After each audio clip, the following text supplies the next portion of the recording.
Hello, once again. Another book review for you. This one is The Forgotten Ways by Alan Hirsch, published by Brazos Press in 2006. This one, kind of interesting. Alan Hirsch is trying to describe the system or the organization behind some of the great movements of Christianity throughout history, what he calls great Jesus movements. He calls, and what he kind of describes the system as is apostolic genius, and it's made up of what he calls MDNA or missional DNA. What he does is he breaks that down into a few components, which we'll discuss here. But first, really what this is Hirsch's explanation of what solid, gospel-oriented Christianity looks like, what those types of movements of Christianity would look like. He's heavily dependent here upon the first century church, or his interpretation of the first century church, and also on I guess what he sees as the potency of the faith that was underground in China and is now kind of blossoming into this large Christian faith, this Christian community over there. So those are kind of what he uses as his primary models of what this looks like, what this apostolic genius looks like, where he sees it active, those types of things. So anyway, apostolic genius, what is it? Well, he breaks it into 5 components of what it is made of. Those components make up the MDNA, the missional DNA. So those components are the missional incarnational impulse, apostolic environment, disciple making, organic systems, and communitas. Not community, communitas, and we'll talk about the distinction there. So anyway, back to the beginning, missional incarnational impulse. What Hirsch describes this as is living incarnationally, people living as Jesus's people in their community, in their world, and then bringing the missional identity of sending people forth, sending people out. That's what this is about. Not only sending the message, but doing so in a way that we are embodying Christ's message. We are living as Jesus's people. So missional incarnational impulse, that's what that's about. Being Jesus's people and sending that message outward, helping others find that message. He actually describes the missional part as kind of as a sneeze spreading. You see it just goes out and expands. That's kind of how he envisions this. The next, apostolic environment. What this is really about is kind of the ministry team. This is what he calls the apostolic influence in whatever community of Christianity you're dealing with. And how this is different than, say, pastors or priests in an institutional model is the focus here is not on the position, but on the tasks, the jobs, the work that this person does. Their influence is to unify the MDNA, the different components of this missional environment, so that it is evident throughout everything that this community does in every way. So focusing their theology into their tasks, focusing their beliefs into their lifestyles, and all the different things that they do.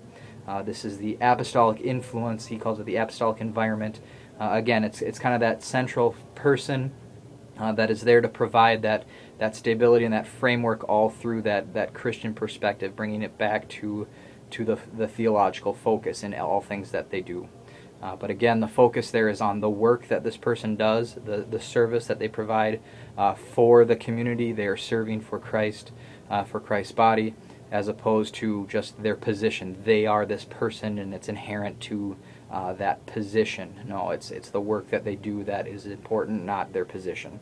Next, he talks about disciple making. This is really just how it sounds. Instead of just teaching people a way of thinking, we're actually teaching them a way of being, embodiment of the Christian message, embodiment of the gospel. This kind of goes right along with the incarnational lifestyle, incarnational ministry, incarnational mission, and evangelism that you're going to hear talked about in lots of different books and different venues right now. But that's really what he considers disciple making, training people up to embody the message of Christ, to embody the gospel. It's a knowledge based on experience and action, not so much just on intellect.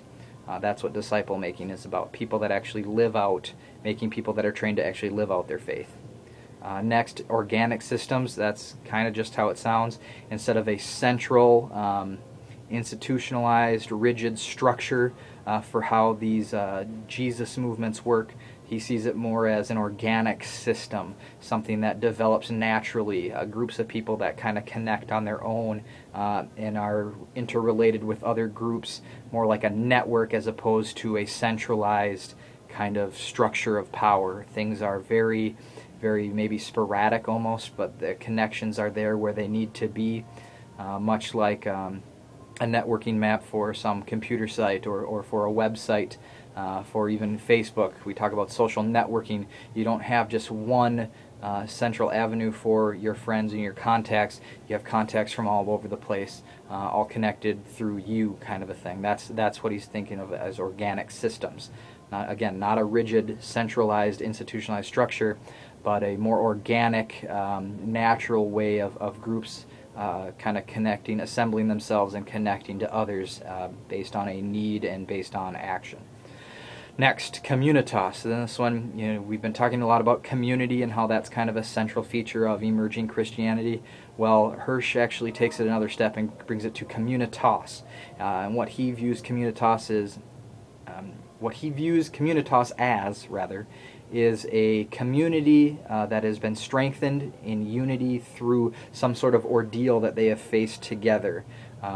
So whatever problems that specific group of people is facing, as they work through it together, they will develop a stronger bond, and that's what he considers communitas. That's central. Struggling, getting through the struggles together, as opposed to just being people that meet together. It's actually, you have a connection based on some common need and some common experience that you've worked through together. So that's kind of what he's talking about there.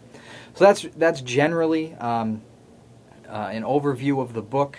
I do have some reservations about this book. I think he does some things with it that are maybe counterintuitive to what he's really trying to describe. For one, he's trying to describe a system or a structure, a framework, to define and organize a kind of paradigm that is at its very nature opposed to a rigid structuring, opposed to having some sort of organization applied to it. You hear the phrases narrative and meta-narrative. Well, part of the postmodern mindset is to be opposed to people imposing their meta-narrative onto you, forcing you into their way of looking at things and their story. And that seems like Hirsch is maybe trying to do a little bit of that here. He's come up with a structure that he thinks he sees, and he's trying to force this on to these different movements. And that might be a little counterintuitive to what he's really trying to do. But again, he's just trying to provide clarity and give us some tools as to what the common threads are in these potent Jesus movements.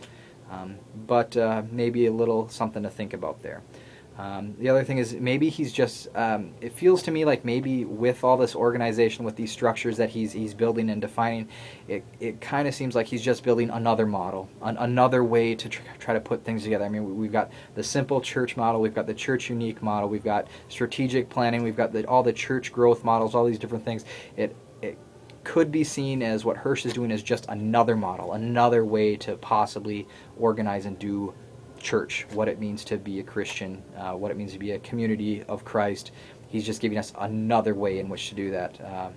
I know he's trying to do more than that, but it might get lost in that kind of mind frame. Some other reservation I have just about the book itself. Well, a lot of the books I've been reading and that are describing these movements in emerging Christianity, they all have a kind of a flow to them, an easy read about them. But Hirsch's I had a lot of trouble actually getting through. I struggle a little bit. It's very dense. He's got a lot of concepts that are very nebulous that he tries to define, but he uses so many examples that he can actually cloud what he's trying to say as opposed to make it clear. It was kind of hard to get through. Not all of his definitions are clear, and he uses a lot of diagrams throughout the book.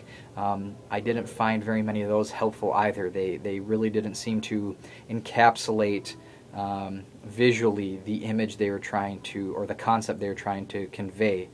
So I actually think they detract from his overall explanations in the long run.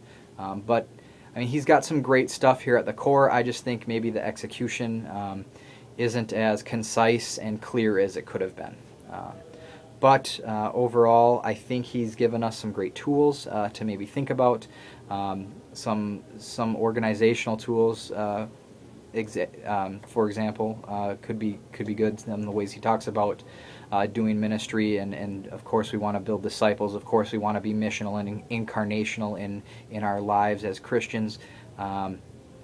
But I think those things come through. But I think with how he puts the pieces together, and the fact that he's trying to make a structure out of it, and explain and define these things in such an ordered way, it might not necessarily be the best way to talk about emerging Christianity. But anyway, what can Lutherans take from this? Again, I think we've got those keys there. A lot of this is about educating people to live as Christians, what it means to be a Christian in your everyday life, that idea of vocation, that idea of discipleship. We have those educational pieces in place. We just maybe need to refocus onto the whole life of the person as opposed to just the intellect. Some things that he discusses that we might have some issues with when he's talking about that apostolic influence, that apostolic environment. I think, and this isn't... I think he's got the right idea that it needs the office of the ministry is supposed to not be focused so much on the office, but on the tasks of that office, and that's what our theology actually states.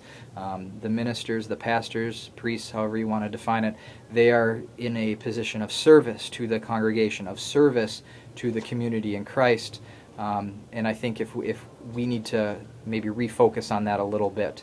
I think too often in congregations, the position of the pastor becomes the focus and not on the work that the pastor does. And that can be misleading for people, and that can overshadow the gifts that we are being given from God in the service of our ministers. So just a few things to maybe keep in mind from a Lutheran perspective there. But again, I think we have wonderful tools in place in the Lutheran Church. We've got this rich theology that has all these tools built into it. We just maybe need to go back and pick up the tools that are going to be very useful in this day and age in our particular context, and use them to our advantage, and to the advantage of the gospel in service to Christ. So that's kind of my review of Forgotten Ways by Alan Hirsch.